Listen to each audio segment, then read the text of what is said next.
எனக்குள் தேவ கிரியை உண்டானாதான் எனக்குள் இருக்கக்கூடிய பிசாசின் கிரியை அழியும். எல்லாத்துமே என்ன இருக்கு? பிசாசின் கிரியை இருக்கு. ஏனென்றால் உங்களுக்குள் பகை இருக்கு. உங்களுக்கு விருப்பப்பட்டவங்கள்ட்ட ரொம்ப நல்லா பேசுவீங்க, விருப்பப்படாத அங்க வந்தா இங்க திரும்பிட்டு போயிருவீங்க. அப்ப உங்களுக்கு என்ன இருக்கு? இல்ல பாஸ்டர், நான் பேசினா அவளுக்கு எனக்கு சண்டை வந்துடும் பாஸ்டர். ஏன் சண்டை வருது? ஏன் சண்டை வருது? உன்கிட்ட இருக்கிறது அவ்வளவு பகை உணர்ச்சி.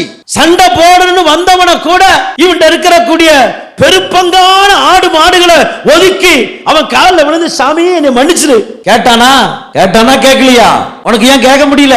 ஏதாயிலும் கொடுத்து எடுத்தினாலும் நம்ம ராசியா இருப்போம், நல்லா இருப்போம், தம்பி வா சேர்ந்து போவான். வேண்டாப்பா நீ போ, நான் பின்னாடியே வரேன். ஏன்னா எனக்கு நிறைய கறவல் ஆடுகள் கறவல் மாடுகள். ஒரு நாள் அதிகமா ஸ்பீடா ஓட்டினா எனக்கு சாப்பாடு கட்டாயிரும். அதனால நீ முன்னாடி போ, நான் பின்னாடி வரேன். ஆனா நம்ம ரெண்டு பேரும் என்ன செய்வோம்? என் மேல இருக்கிற பகைய மன்னிச்சிரு, நான் உன்னை ஏமாத்திட்டேன், உனக்கு தெரியாம அப்பாவை கூட்டிட்டு போய் கையெழுத்து போட்டு சொத்த நம்ம பாஷையில சொல்ல போனோம், யாருக்கும் தெரியாம கூட்டிட்டு போய் ஆசமா கையெழுத்து போட்டு எல்லாத்தையும் முடிச்சிட்டேன், அதனால என்னை மன்னிச்சுக்க. நம்ம ராசியா இருப்போம். நல்லா கவனிங்களேன், நீங்க பகை உணர்ச்சி உங்களுக்குள்ள இருக்கக்கூடாது. சிலரை பார்த்தா நல்லா பேசுவீங்க, சிலரை பார்த்தா நல்லா பேச மாட்டீங்க. உங்களுக்குள்ள என்ன இருக்கு?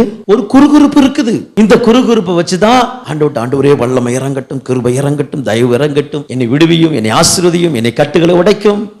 நிறைய ஜெபம் பண்றோம், ஆனா ஒரு கிரியை மட்டும் நடக்க மாட்டேங்குது. ஒரு தேவ கிரியை நடக்க மாட்டேங்குது. நம்ம ஜெபம் பண்றதுக்கு எவ்வளவு தேவமா நடக்கணும், எவ்வளவு ஜெபம் பண்றது தெரியுமா? காரணம் என்ன தெரியுமா?